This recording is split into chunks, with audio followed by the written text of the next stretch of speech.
Hi, I'm Judy Joseph McSween, former president of Affect, CEO at Meredith McSween International, and developer of the Time Out series of personal and corporate interventions.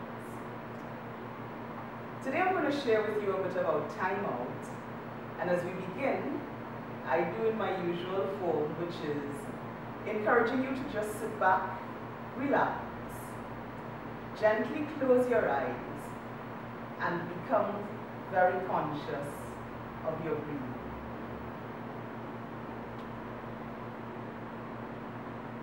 And as you sit,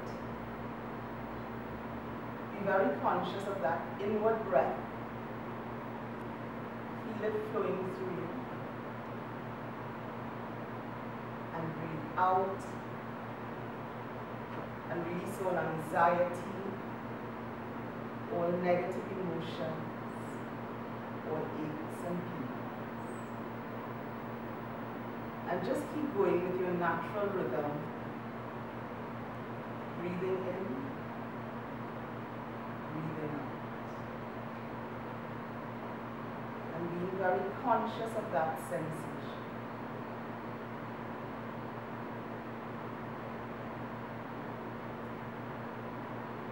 And then we're going to take a deep breath in and exhale through the mouth. Another deep breath in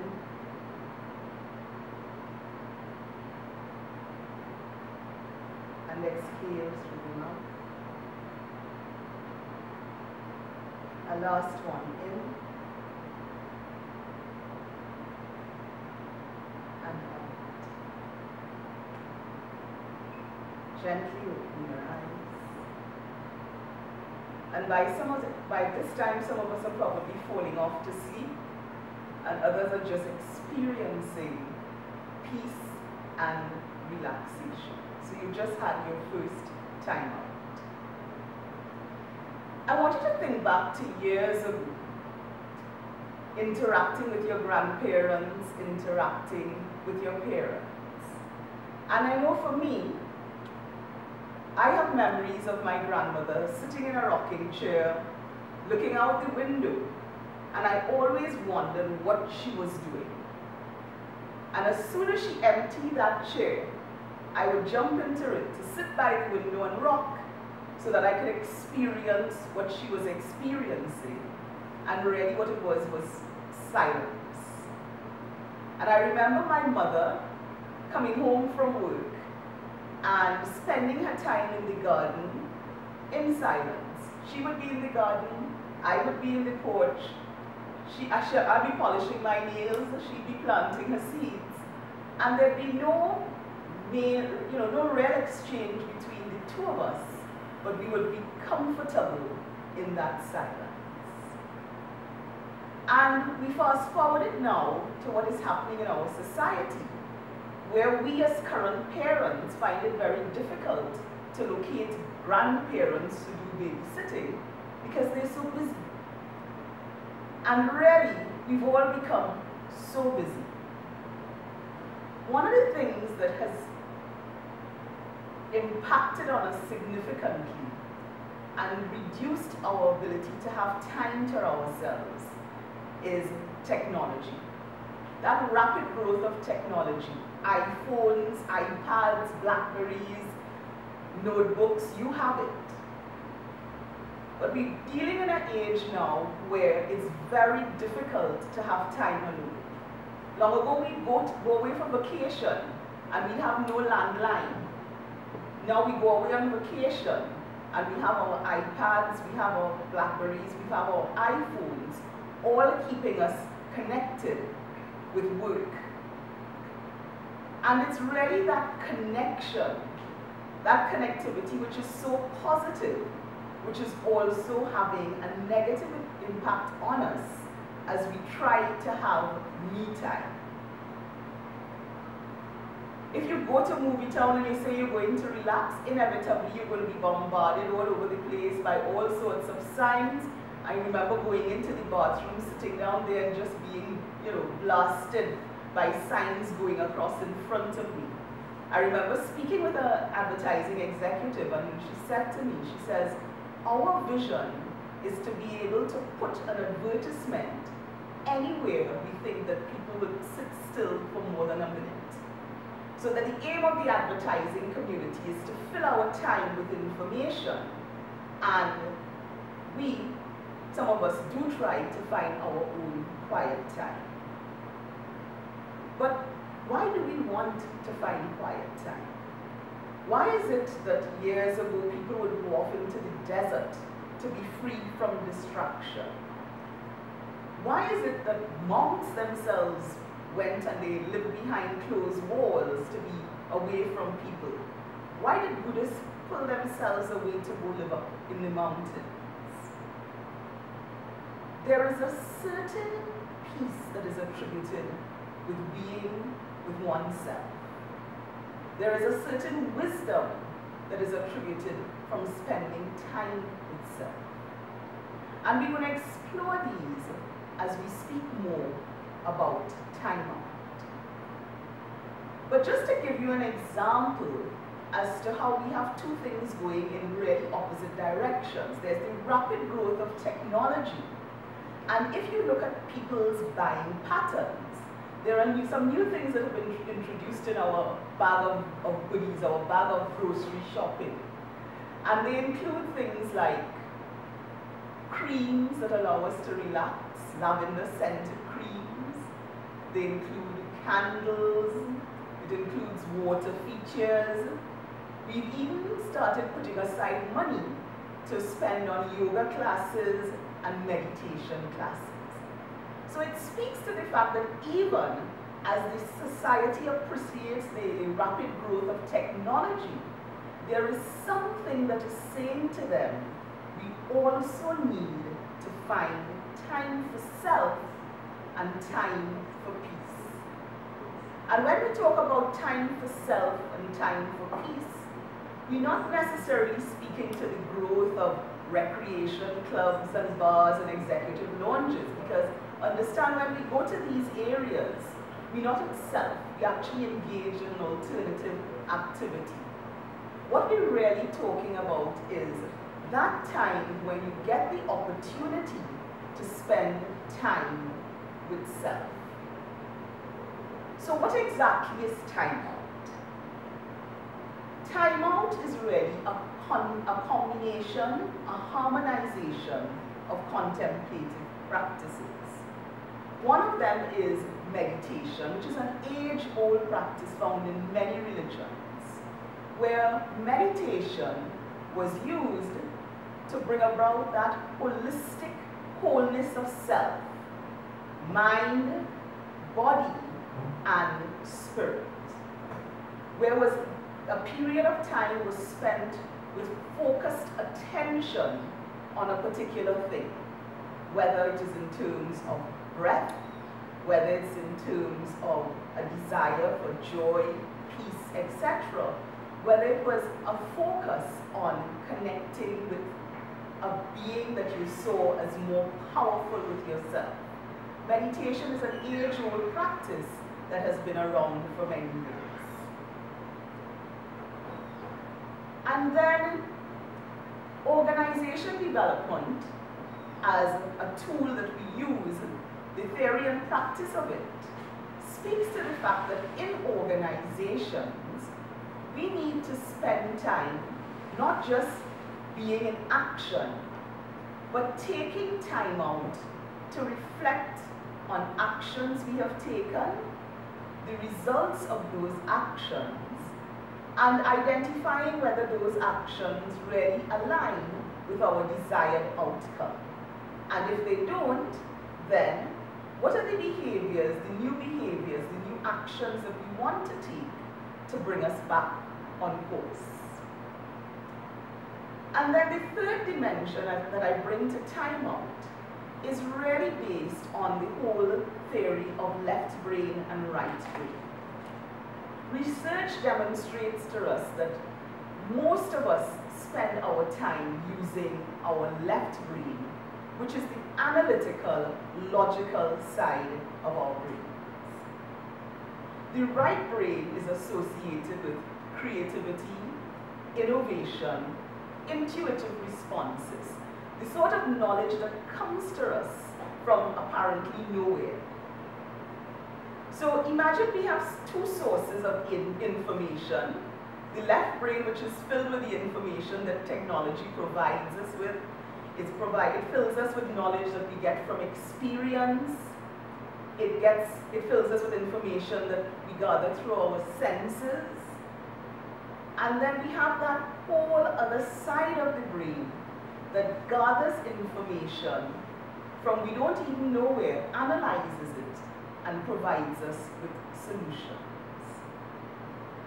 That part of the contemplative practice where we go into our right brains is facilitated by something known as the frameworks coaching process, which allows you time to relax, reflect on past experiences, and really begin to put together that jigsaw puzzle in your mind.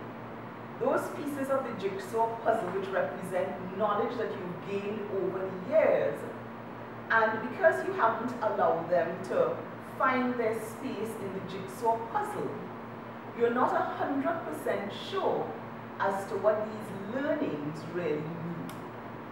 So the frameworks coaching process allows that time for us to sit, relax, reflect on that, see the patterns of our behavior, and determine whether these patterns of behavior and thoughts we have are really limiting assumptions or things that allow us to move forward. And that's what timeout really brings together, those three dimensions. The intuitive dimension, that holistic spiritual dimension, and that organizational development perspective where you're reflecting on organization action. So what are the benefits to us of a timeout? Well, at a personal level, like it or not, we are all stressed. We all stress because we're continually on the move. We'd be surprised at some of the things that cause us stress. The traffic on the road, clutter in the room, clutter in the office, other people's behaviors, all these things are sources of stress. And we see this stress manifested in maybe lethargy, in terms of aches and pains that appear, and we don't have a clue as to where they came from. All we know is that all of a sudden we have an ache. The stress manifests itself in us mentally, in that we're not as alert as we would like to be. And emotionally, from the point of view that there are times that we fill with joy, and there are times that maybe we may not feel depressed, but we certainly feel under par. So that's how the stress manifests itself. Timeout allows us to draw away from the crowd, be with ourselves for a while, focus on ourselves, create increased self-awareness, move away from the ego, and really bring to the surface the what it is that is impacting me and causing me to perform less than my highest potential.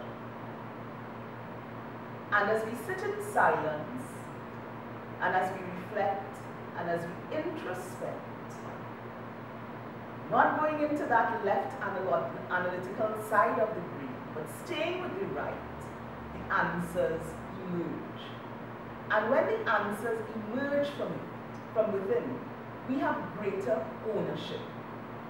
We have greater empowerment. We have greater fulfillment and greater impetus to move forward with the actions that are defined. At a corporate level, this busyness causes people to stay home, high levels of absenteeism. The lack of focus results in declines in productivity, declines in performance, declines in productivity, and ultimately declines in profitability. Research has shown that many major corporations, such as your Google, your Apple, your Harvard, a lot of the internationally recognized companies that have surfaced on the Fortune 500, that they have instituted meditation practices within their organizations. So some organizations have meditation rooms where their staff can go and spend some time, and some actually have formal mindful meditation programs for their staff. And that is to encourage them to take the necessary time out that will allow them to be more focused, more self-aware, as is required of leaders, and to have that clarity of mind that allows for accuracy and improved decision-making within the organization. If we were to look at what's happening at the community level, again, we see stress manifesting itself in terms of road rage, domestic violence, interpersonal relationships going askew. And again, timeout can help in that, by that period of time spent in surfacing self-awareness, surfacing self-knowledge, and understanding self, understanding your impact on others, and therefore being able to make a decision as to what is the real result I want out of this, what is the desired outcome, and really making a conscious effort to improve your relationships. Dalai Lama said if every 8-year-old started to meditate, within the next couple of years there'd be no wars, because there'd be this sense of joy, patience, peace, understanding, desire to be selfless, serve each other, and therefore better quality of society. So, I want to close in saying, nailing down a couple of things. And one is that research has shown that despite all the training that is being done with leaders, the area that is most lacking is self-awareness. The highest health, the highest disease, if we want to term it a disease that is impacting individuals right now, is stress. So that these two things really speak to the importance of time out. Here in AFET as an organization, we can also take some time out. And like I said, time out is about focused attention on a single thing. So it could be increasing that self-awareness, or it could be even looking at something, putting our focused attention as how we as individual members of AFET may better serve AFET. How do we transition our interest in AFET to firm commitment in AFET? And I think that's a focus statement that I would like to leave you with. How do I transition my interest in AFET to a firm commitment in AFET? And let's end how we began and just take a time out as we become conscious of our breathing. Breathe in the gift of life. Breathe in the learnings. Release the gratitude and celebrate. And just relax. Take a deep breath in, out through the mouth. Take a deep breath in, out, and last one in, out. And thank you for having this time out with me. Have a great day.